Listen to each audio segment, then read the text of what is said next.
지난해 코로나가 중국 우한에서 발발해 전 세계로 확산되었습니다. 하지만 다행히도 아스트라제네카 등 다양한 제약회사에서 백신이 나왔고 코로나 종식에 대한 희망이 생기기 시작했죠.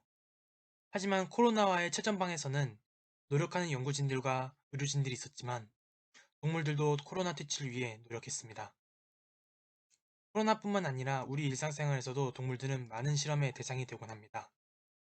코로나 같은 병원체, 그리고 인간을 위해 사용되는 약, 그리고 화장품의 안정성 검사 등에서 주로 사용됩니다.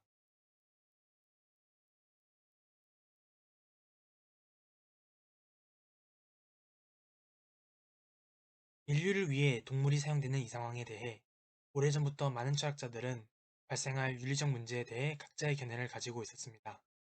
수많은 철학자 중 일부만 추려보도록 하겠습니다. 먼저 고대 그리스를 보죠. 테스형의 제자의 제자 아리스토텔레스는 목선론적 자연관을 가지고 있었습니다. 목적론적 자연관이란 모든 것이 목적이 있고 그 목적을 위해 따른다는 것입니다. 또한 아리스토텔레스는 완전한 것을 위해 불완전한 것이 존재한다고 하며 동물의 자원적 이용을 허용했습니다. 그리스 이후엔 중세철학이죠.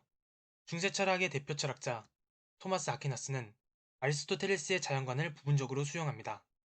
바로 신의 섭리에 따라 자연적 질서가 생기고 동물을 죽이고 이용하는 것은 자연적 질서, 즉 운명이라고 이야기합니다.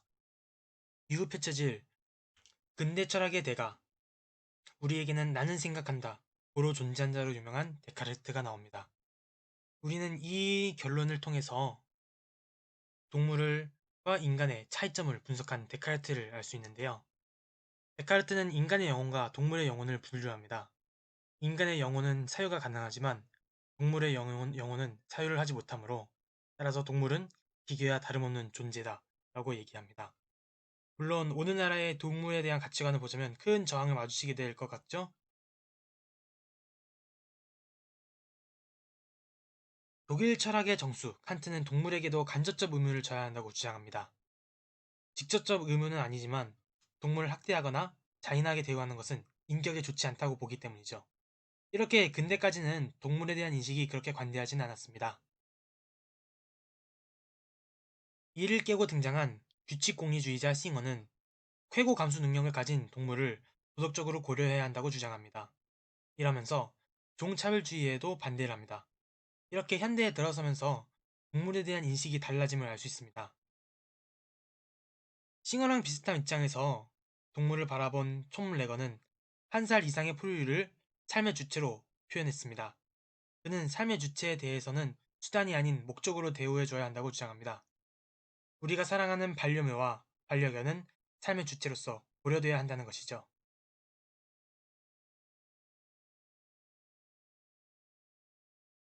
아프리카에 헌신하며 우리가 존경하는 슈바이처 박사님은 생태 중심주의를 강조했습니다. 그는 살고자 하는 의지를 가진 모든 존재를 존경해야 한다는 생명 외경 사상을 주장합니다. 이는 앞서 동물과 인간은 물론이고 식물과 곤충에게도 살아있는 모든 생명에 적용이 됩니다.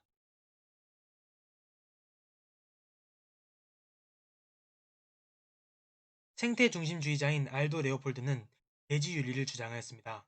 이는 생명체뿐만 아니라 환경, 생태계 또한 도덕적 고려 대상으로 삼아야 한다는 것이죠. 이를 통해 인간은 자연의 안정성, 온전함, 아름다움을 유지할 의무가 있는 것이죠.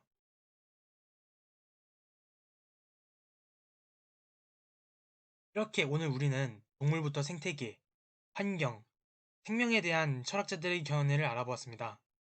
우리가 살고 있는 이 지구에는 우리 혼자 사는 것이 아니죠. 서로 공존하고 있는 것입니다.